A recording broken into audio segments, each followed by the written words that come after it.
The Premier League title race looks set to be a thriller this season. Arsenal have that 3-point advantage on third-placed Aston Villa, who are arguably the surprise of the season so far. But could injuries derail Arsenal's season? They have now reached a century of different injuries since the start of the 2024-25 season. Ben White's withdrawal in the first half against Wolves brought up that 100. Second placed on the list, that is Brighton, with 97 injuries, with Arsenal's North London rivals Spurs sitting third on 90. Is this a problem? Is this a major problem for Arsenal? Could it cost them the title, Dan, do you think? Well, I think looking in the past, I think it's cost Liverpool the title when the season Van Dijk got injured. They didn't have any defenders. I think it cost Man City last year when a lot of their defenders were injured and they couldn't really put a back four out consecutively. I think with Arsenal this year, look, they have had injuries, yes, but they're in probably a 3-4 year cycle where they've actually built a squad capable of sustaining that. So, yes, Gabriel and Saliba have been injured. They have the two boys come in Nketiah, Mosquera. Yeah, they're not probably at the level yet, but they're still really, really good players. I think they've got two in every position. I think confidence-wise, if you look at the team and you don't have Gabriel and Saliba in it, yes, it can have an effect on you. It can probably lift the other team up when the team sheets come in the dressing room an hour and a half before the game and you see your first choice centre-half's not in it, you can get a bit of a boost. So, yeah, there is a part to play. I do think Arsenal can cope. I think they have the squad to do so. But it also depends on who actually is the ones getting injured. Do you think he'll try to make moves in January just to bolster what everyone says is the best squad around a little bit further, given these injuries? In what position? That's the key thing. I think they're covered, they're well stocked. There's probably no room for a striker. They've got Gabriel Jesus back now. Kai Havertz will be on his way back. I don't know in what capacity he's in. I don't know where you add to that squad. I mean, I know there's going to be a few attackers available, and one, Antoine Semenyo, who arguably gets in most Premier League teams. I mean, he's a fantastic player, great athlete. So he will be available, but yeah, I don't know where Arsenal actually look to be honest. Feels like there would have to be outgoings at Arsenal before they decided to add, or if they've got a long-term target in mind that they can bring forward to now. It's all depending on how budgets shape up for January. Yeah. Just before we move on to Villa and Manchester City, final thought on Arsenal. I mean, they're still top of the table. They've set the standards for the early months of the season. And it's only a few weeks ago that I was sat here on Soccer Special and the guys were saying it's their title to lose. So I'm interested in the psychology of those Arsenal players right now, given the near misses of recent seasons, with Villa and City now breathing down their necks. How are they feeling right now? They'll be confident. Like you say, they're top of the league. They've performed in every game, and the Champions League, they're top of the Champions League as well, by the way. So they're one of the strongest teams in world football right now, and they'll feel that. They'll feel that the pressure is on them to win. I think it's their time. That's the sense, what they'll feel in the dressing room. I believe that. But yeah, City aren't going to make it easy, and also Aston Villa as well. They're thereabouts. So I don't see Villa challenging Arsenal in the long run.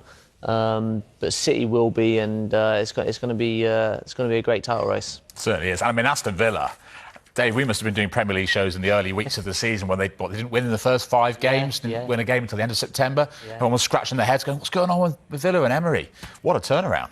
Yeah, they didn't score a goal either till the back end of September. It has been a remarkable turnaround. There was the game against Sunderland where Unai Emery, after that game, described his players as lazy. I think following that remark, I think he thought he maybe went a little bit too far with that. But there has been a response from the side, and they've slowly worked their way into this position. I don't think after that Sunderland game they absolutely started hitting top form. It's been a slowly developing train, if you like.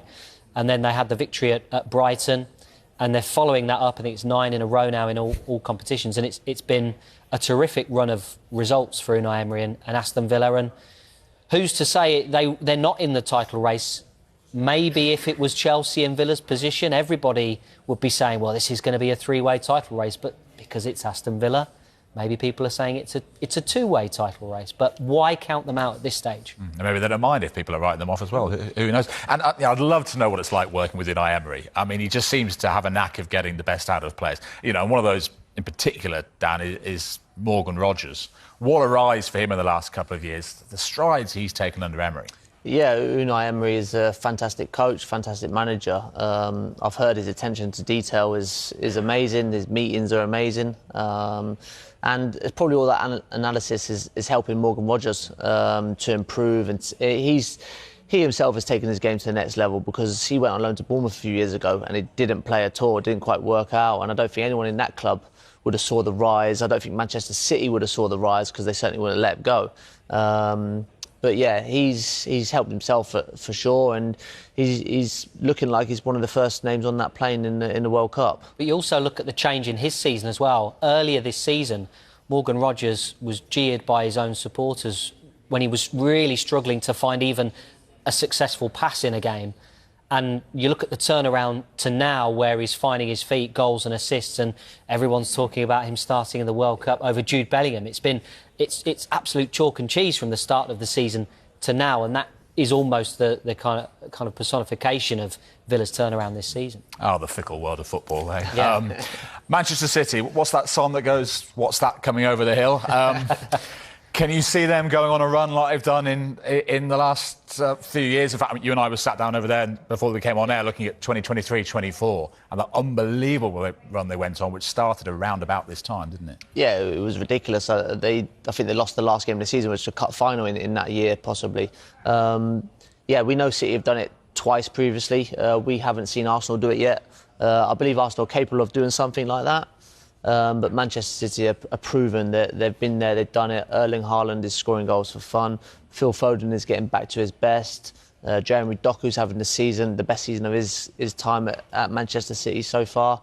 And they've got, bar one or two, a fully fit squad. Rodri is probably the key miss that actually no one's talking about that much anymore. And that's testament to Pep and Nico Gonzalez, who has actually stepped up and started to perform week in, week out. His confidence is growing. The way he's sort of filled Rodri's boots is, for me, this is not the calibre of Rodri yet. He's still young. And as soon as Rodri comes back, it's going to lift City even more. So, yeah, City will be coming over that hill. Yeah, and they've won 5 in a row in all competitions, scoring 16 goals in the process. Tonight they're in action in the EFL Cup quarter-finals against Brentford. Let's head to the Etihad. Vinny O'Connor is there and can bring us all the team news. Hi again, Vinny.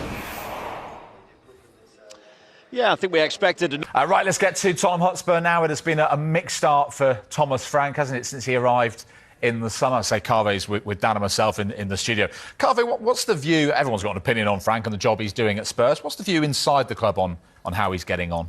Look, I think there have been lots of changes at Spurs. Daniel Levy went in the summer as well. There's new executives in the club, and they're going to continue backing Thomas Frank. They realise there is no quick fix.